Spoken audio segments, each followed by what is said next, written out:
ईरानी media में breaking news दी जा रही है। न्यूज एक कार्गो शिप पर 2 मिसाइल धमाकों की है। धमाके रेवोल्यूशनरी गार्ड ने किए हैं। तस्वीरों में जहाज की हालत खस्ता लग रही है। ईरान ने ये चोट सुपर पावर को दी है। इस हमले को ईरान ने मिसाइल साइट पर बमबारी का बदला बताया है। अमेरिका जब ईरान पर बमबारी करता है तो ईरान बदले में कुवैत को मिसाइलों से फोड़ डालता है।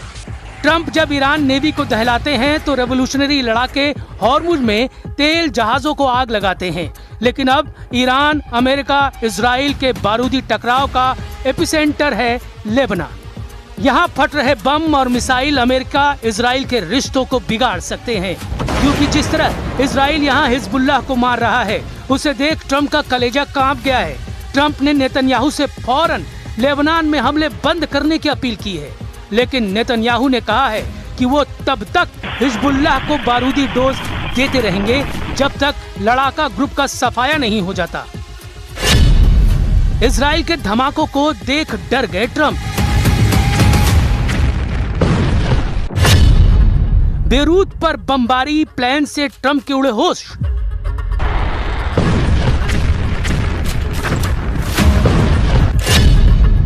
ट्रंप ने कहा, बीबी तुमसे सब नफरत करते हैं।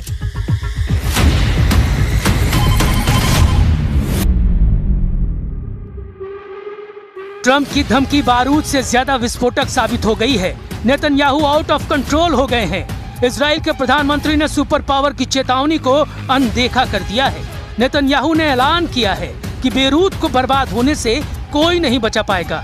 नेतन्याहू ने ये बात ट्रंप को भी बता दी है कि इजराइल का स्टैंड बदला नहीं है, उसका प्लान एक्टिव है। तो क्या होगा ट्रंप के शांति प्रस्ताव का? क्योंकि ईरान ने कहा है कि अगर अब लेबनान पर एक भी बम फटा तो तेल अवीव में मिसाइलों की आंधी आएगी। ईरान की सेना ने चेतावनी दी है, अगर इजराइल ने लेबनान में हमला किया तो उसकी ओर से जवाब दिया जाएगा। इजरायली आर्मी की ओर से लेबनान में बमबारी और कई इलाके खाली करने की धमकी देने के बाद ईरान ने भी इजरायली इलाकों को खाली करने का मैसेज भेज दिया है। ईरान के खातम अल अंबिया सेंट्रल हेडक्वार्टर से इब्राहिम ज़ुल्फ़ागारी ने नेतन्याहू के नाम पैगाम भेजा है।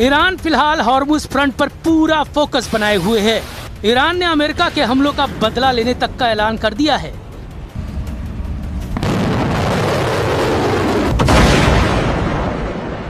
वही तेवर, वही तेजी, वही स्टाइल, धमाके दर धमाके, मिसाइलों के, रॉकेट के, फास्ट बोट का एक्शन, रेवोल्यूशनरी फाइटर्स का दबदबा।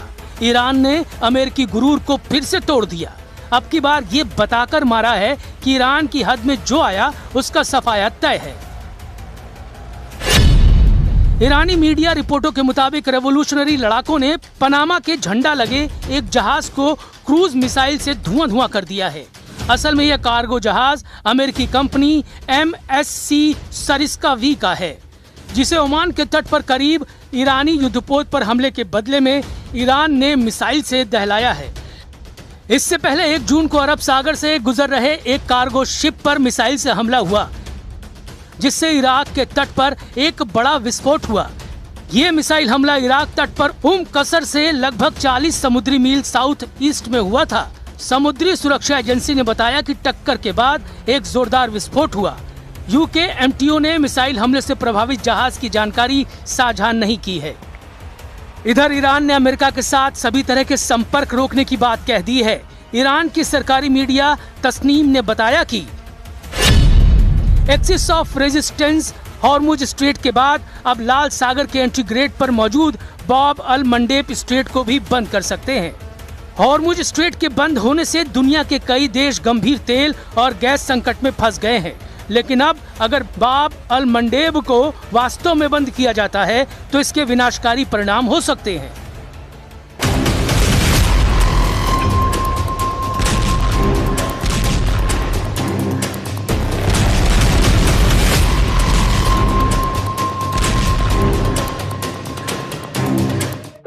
ईरान ने दूसरा ऑयल रूट बंद किया तो हाहाकार मचना तय है, क्योंकि बाब अल मंडेब को गेट ऑफ टीयर्स यानी आंसुओं का द्वार भी कहा जाता है।